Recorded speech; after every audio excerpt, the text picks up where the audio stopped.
তৃতীয় বিশ্বযুদ্ধের পথে নাকি নতুন ধরনের বৈশ্বিক কোন সংঘাত? রাশিয়া ইউক্রেন যুদ্ধ, যুক্তরাষ্ট্র ইরান সংঘাত ও বদলে যাওয়া বিশ্ব ব্যবস্থা। বন্ধুগণ, বিশ্ব রাজনীতিতে একের পর এক সংঘাত এখন আর বিচ্ছিন্ন ঘটনা হিসেবে দেখা যাচ্ছে না।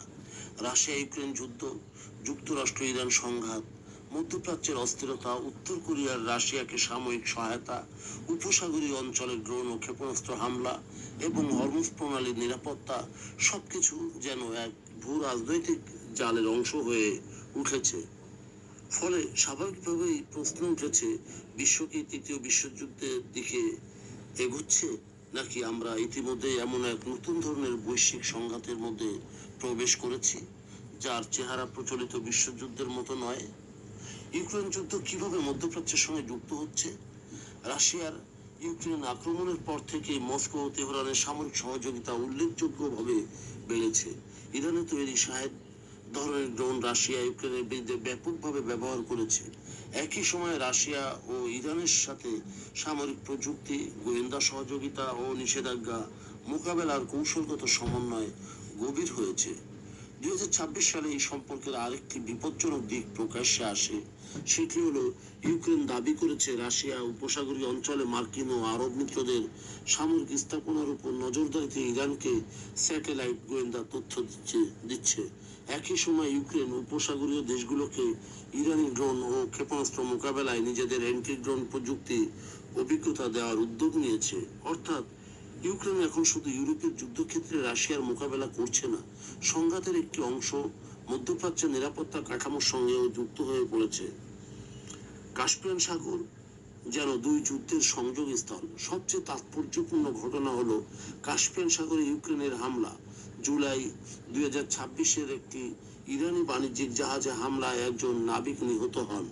ইউক্রেনের বক্তব্য ছিল, তারা রাশিয়ার সঙ্গে সামরিক সরবরাহ সম্পর্কিত নেটওয়ার্কে ব্যবহৃত জাহাজ ও অবকাঠামো লক্ষ্য করেছে। ইরান ঘটনাটিকে শত্রুতামূলক আক্রমণ হিসেবে দেখেছে। এই ঘটনা গুরুত্বপূর্ণ কারণ এটি দেখিয়ে দিয়েছে যে একটি যুদ্ধের সামরিক সরবরাহ শৃঙ্খলকে আঘাত করতে গিয়ে অন্য যুদ্ধের ভূখণ্ড ও পক্ষগুলো সরাসরি সংঘাতে জড়িয়ে পড়তে পারে।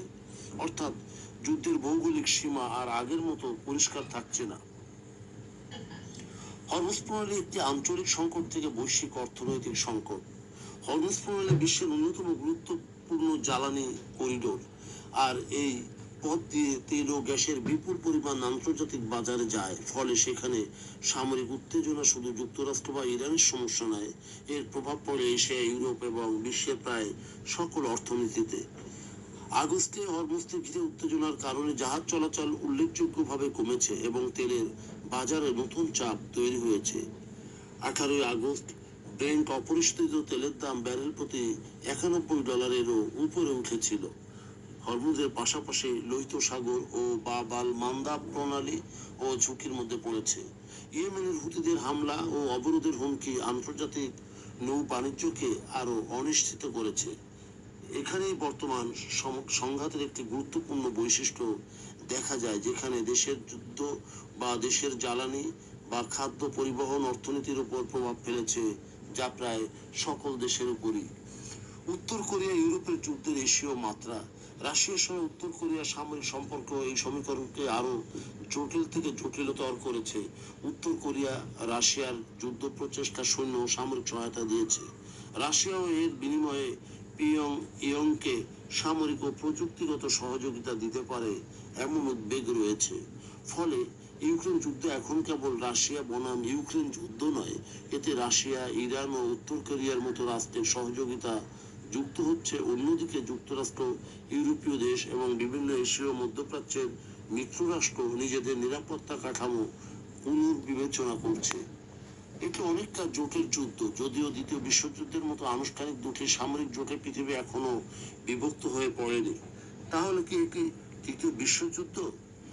এখন একে তৃতীয় বিশ্বযুদ্ধ বলা অতিরঞ্জিত হবে, কারণ বিশ্বযুদ্ধ বলতে সাধারণত বৃহৎ শক্তিগুলোর মধ্যে সরাসরি ও ব্যাপক সামরিক সংঘর্ষ, আনুষ্ঠানিক বা কার্যকর জোটের মাধ্যমে বহু অঞ্চলে যুদ্ধ এবং দীর্ঘমেয়াদী সর্বাত্মক সামরিক সংঘাত বোঝানো হয়।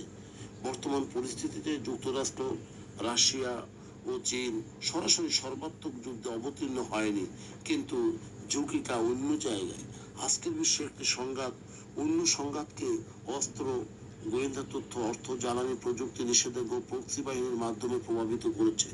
ফলে একটি ছোট্ট ঘটনা, যেমন কোনো জাহাজে হামলা, ভুল করে কোনো দেশের ভূখণ্ড ক্ষেপণাস্ত্রে পড়া, সামরিক ঘাঁটিতে আঘাত, কিংবা কোনো মিত্র দেশের নাগরিক নিহত হওয়ার বড় শক্তিগুলো সরাসরি সংঘর্ষের কারণ হতে পারে।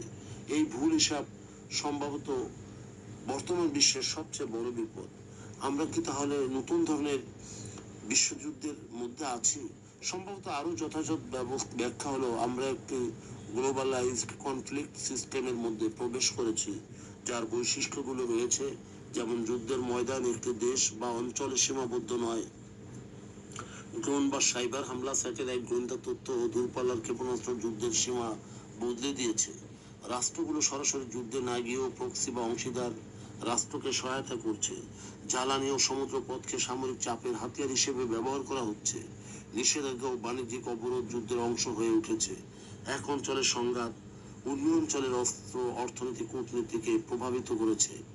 এই অর্থে একটি দ্বিতীয় বিশ্বযুদ্ধের পুনরাবৃত্তি না হলেও বরং একটি নেটওয়ার্ক ভিত্তিক বৈশ্বিক সংঘাতের নতুন মডেল। বদলে যাচ্ছে বিশ্বজোটের মানচিত্র। আরেকটি গুরুত্বপূর্ণ পরিবর্তন হচ্ছে আন্তর্জাতিক জোট ব্যবস্থার পুনর্বিন্যাস। রাশিয়া, ইরান ও উত্তর কোরিয়ার মধ্যে সহযোগিতা গভীর হচ্ছে। যদিও তাদের মধ্যে কোনো একক আনুষ্ঠানিক সামরিক জোট নেই, একই সময়ে মধ্যপ্রাচ্যের দেশগুলো নিজেদের নিরাপত্তা কৌশল নতুন করে সাজাচ্ছে। ফলে ভবিষ্যতের বিশ্ব সম্ভবত স্নায়ুযুদ্ধের মতো পরিষ্কার দুই মেরুর হবে না, বরং একই দেশ কোনো একটি বিষয়ে যুক্তরাষ্ট্রের অংশীদার, আবার অন্য বিষয়ে চীনের বাণিজ্যিক সহযোগী, এবং তৃতীয় কোনো বিষয়ে রাশিয়ার সঙ্গে সম্পর্ক বজায় রাখতে পারে। এটি বিশ্ব রাজনীতিতে আরো অনিশ্চিত করে তুলবে। সবচেয়ে বড় বিপদ কোথায়? সবচেয়ে বড় বিপদ হয়তো কোনো রাষ্ট্রের ইচ্ছাকৃত তৃতীয় বিশ্বযুদ্ধ শুরু করা নয়, বরং একাধিক আঞ্চলিক যুদ্ধের পরস্পরের সঙ্গে এমনভাবে যুক্ত হয়ে যাওয়া যাতে কোনো পক্ষই আর পরিস্থিতি নিয়ন্ত্রণ করতে না পারে। রাশিয়া যদি ইরানকে আরো সরাসরি সামরিক সহায়তা দেয়, ইউক্রেন যদি ইরানের সরবরাহ নেটওয়ার্কে আবারও আঘাত করে, যুক্তরাষ্ট্র যদি মধ্যপ্রাচ্যে আরো বড় সামরিক অভিযান চালায়, উত্তর কোরিয়া যদি রাশিয়াকে আরো সৈন্য দেয়, কিংবা হরমুজের কোনো বড় সামরিক দুর্ঘটনা ঘটে, তাহলে সংঘাতের পরিধি দ্রুত দ্রুত বৃদ্ধি পেতে পারে। তাই প্রশ্নটির উত্তর হয়তো তৃতীয় বিশ্বযুদ্ধ হবে কি হবে না এত সরল নয়। আমরা এখনো প্রচলিত অর্থে তৃতীয় বিশ্বযুদ্ধে প্রবেশ করিনি সত্য, কিন্তু বিশ্ব এমন এক পর্যায়ে উপনীত হয়েছে যেখানে একাধিক যুদ্ধ, প্রতিদ্বন্দ্বী শক্তির জোট, প্রক্সি সংঘাত, জ্বালানি সংকট, সামুদ্রিক বাণিজ্য এবং প্রযুক্তিগত যুদ্ধ পরস্পরের সঙ্গে জড়িয়ে যাচ্ছে। বন্ধুগণ, যদি আমাদের এই তথ্য গল্প আপনার ভালো লাগে তাহলে লাইক এবং শেয়ার দিন, এবং এখন আজ আমাদের সঙ্গে থাকার জন্য ধন্যবাদ। আমাদের ফলো দিন এবং সাবস্ক্রাইব করুন।